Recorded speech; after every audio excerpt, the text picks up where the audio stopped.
You know how I said in that one video that I don't enjoy traveling by myself anymore because I have kids now and I want to share those experiences with them? I take that back.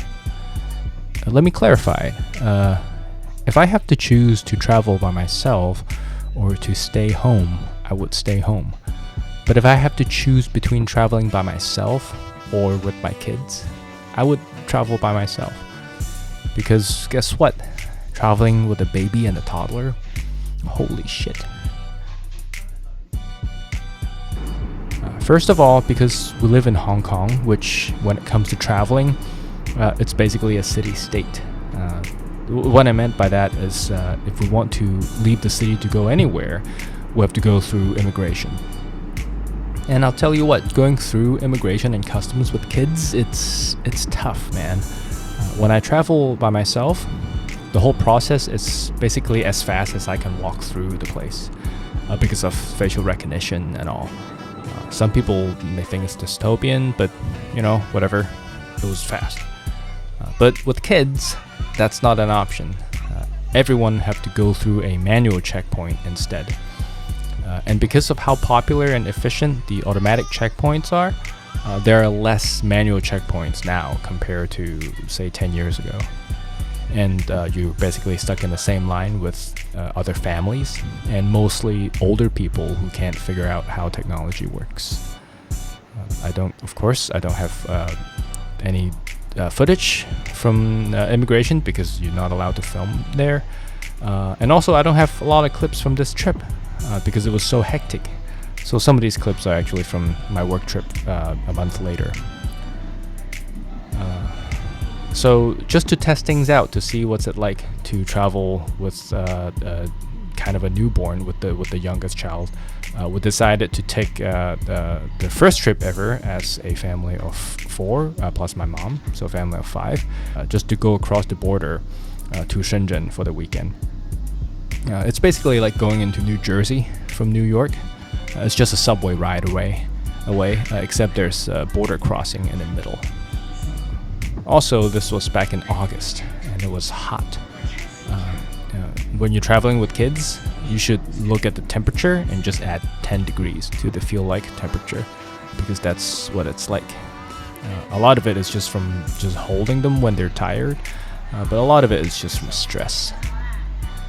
The baby, of course, didn't care as long as he was fed and comfortable. I actually can't remember how much my wife was still breastfeeding at this point, by the way. That's how much of a blur it was. I know she was still breastfeeding him somewhat because I remember having to look for nursing rooms, mostly because breastfeeding in public isn't really done in most cities. Maybe in the countrysides in China it's okay. But also, it was just too damn hot outside to breastfeed. And it was also difficult to do in the bathroom because of how, lack of space. But new Chinese malls tend to have these nice and big and air-conditioned nursing rooms where you can park the stroller and warm a milk bottle if you need to, etc. But the point is that it's every time the baby wants to eat, we would have to find one of these nursing rooms, and everyone would have to find something else to do for half an hour. But at least he was also eating solid food at this point, so at least everyone can eat together at the table during meals. The toddler, on the other hand, fluctuated, being really loving being on the trip and really wanting to go home. We ended up just bribing her with some toys here and there, of course, but we had to be careful not to reward her tantrums, which I'm sure if you have a kid, you know what I'm talking about. Basically, it's sometimes difficult to judge if she was genuinely stressed out because she was feeling, just being too tired, or if she was acting out trying to get us to buy her a toy. And because we were traveling, everybody was a bit more tired than usual, so it was more difficult to tell apart these different kinds of tantrums, and then it kind of creates a feedback loop. The food in Shenzhen was great though. Not the local food. The local food is pretty much the same as Hong Kong because they're both basically just Cantonese food with some variation. The mall we went to had great Western food. We just went to different malls for the most part because that's kind of that's kind of what's available in Shenzhen. And also because the goal of the whole trip was to test the waters to see if we can manage traveling with 2 kids. So yeah, we were just checking out the different malls and the different food options at these malls that are directly connected to the different subway stations. I didn't even record most of these meals, but we had Neapolitan pizzas one day, and then pasta a different day at a different restaurant, and then some Shanghainese noodles for another meal, because also on this trip was when we found out that the baby was getting really good at slurping noodles, and the toddler can feed herself with the pizza. We did check out one tourist attraction of sorts, which was also another mall, but this one was on the water and it was new. And come on, I mean, where else you would go in Shenzhen?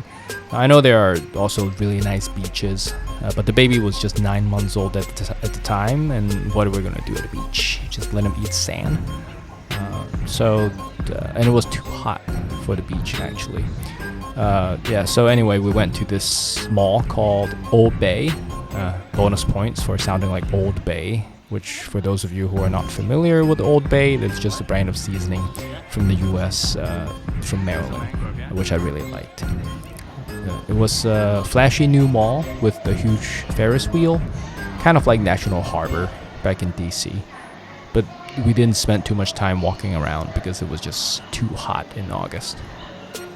And then about a month later, I went on another work trip to a different city in China, Hangzhou.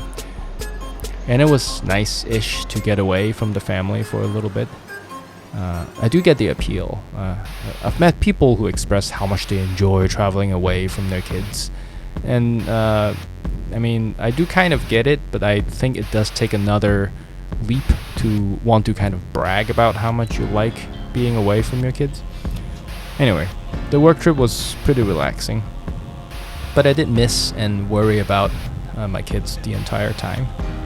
The work trip was more relaxing this time because I have also learned to defend my schedule better. So I was not just being chauffeured from one greasy meal to another, all the while being offered, liquor shots at every meal. It's sort of the Chinese way of doing business, and yes, even in academia. The meals usually involved a lot of steaks and lobsters and foods that you usually think of as treats for special occasions, but really they're just too heavy to have more than once a month. But this time around I was able to turn down some of these dinner obligations and actually managed to snuck in a run the first night I was there. And it was a really nice city to run in. So, will I be traveling again with my kids anytime soon? Of course. I've already done it, actually. That's going to be in my next video. And I guess taking your kids on a trip is just a microcosm of what's it like to have a kid. What I meant by that is, by the time your kid turns 2 or 3, you've already forgotten most of the toughest part of, having to take care of a newborn, and only remember the good parts and say, hey, let's do it again, let's have another kid. It's, I guess, similar with traveling with kids in that way. Looking, back, the trip was kind of fun, but at the time it was really tough. But it's like most things in life. You may not enjoy it while you're doing it, but you look back at it and say, hey, that was actually not that bad, right? To make memories. Right? Memories are just content for your future self to enjoy, really, to feel content. My name is Yu Yun. Thank you for watching.